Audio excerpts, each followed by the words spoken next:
Legendary mangaka Akira Toriyama has been accused of racism. And no, this is not a joke. But that's what happens in woke culture. We accuse everyone of racism when it's not racism.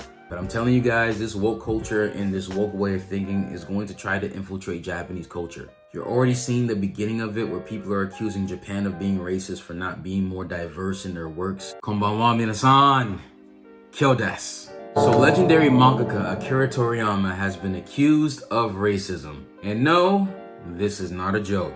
But before we get into it, guys, just make sure to like the video and subscribe to the channel. So recently over social media, Akira Toriyama has been accused of being racist. Akira Toriyama was criticized for not having enough black people in his work. So a lot of people on social media and the internet took to criticize that, Dragon Ball Z doesn't have much representation when it comes to black people. So in a recent interview, he responded with this. This is a Japanese franchise made by Japanese people for Japanese people. It's not your show, it's ours. The things people complain about continue to change over time, but Japan's racial demographics do not. They, black people, do not live here.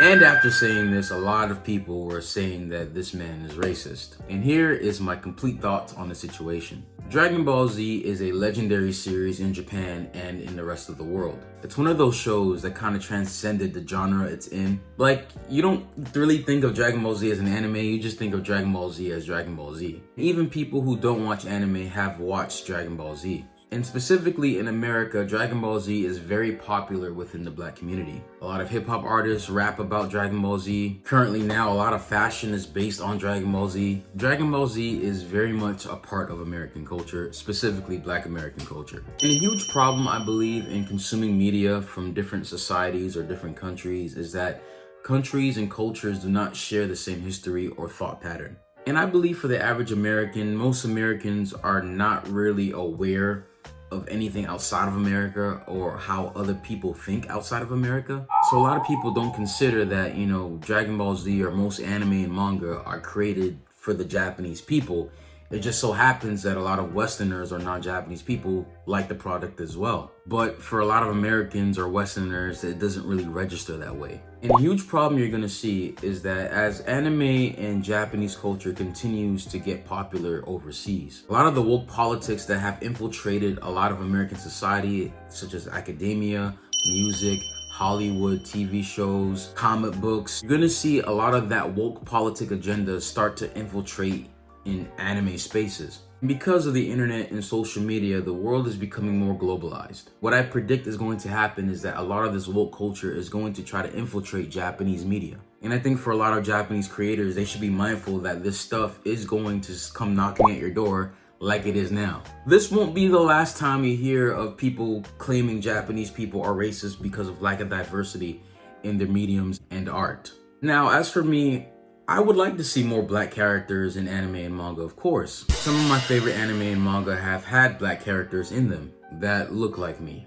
However, I don't like diversity for the sake of diversity. If you're just putting in a character that's of a certain race or certain look or certain gender just because you want your series to be diverse, I personally think that's a bit shallow. I think that as a creator, you should create things that you get inspired to create. And like I've mentioned earlier, a lot of Americans don't consider that Japanese anime and manga are only made really for Japanese people. We just happen to like the medium because I think Japanese storytelling is phenomenal. And I completely agree with what Akira Toriyama has to say. There isn't much black people that live in Japan. It's about less than 1% of the Japanese population. It's not like America in which there's a lot more racists here, so I would understand the call for diversity in places like America, but in some place like Japan where there's barely foreigners compared to Japanese people, I think it's a bit silly. But that's what happens in woke culture. We accuse everyone of racism when it's not racism.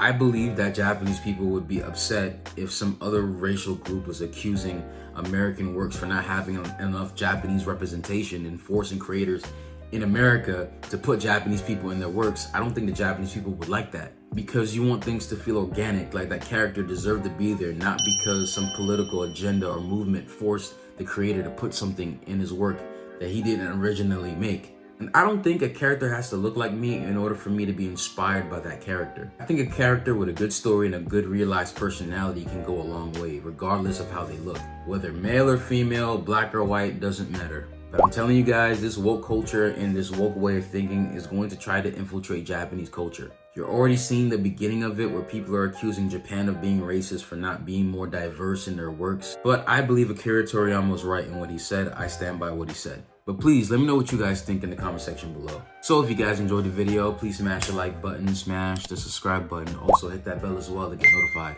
whenever we post a video. Honto, arigatou gozaimasu. Mina, 気をつけて。じゃあね。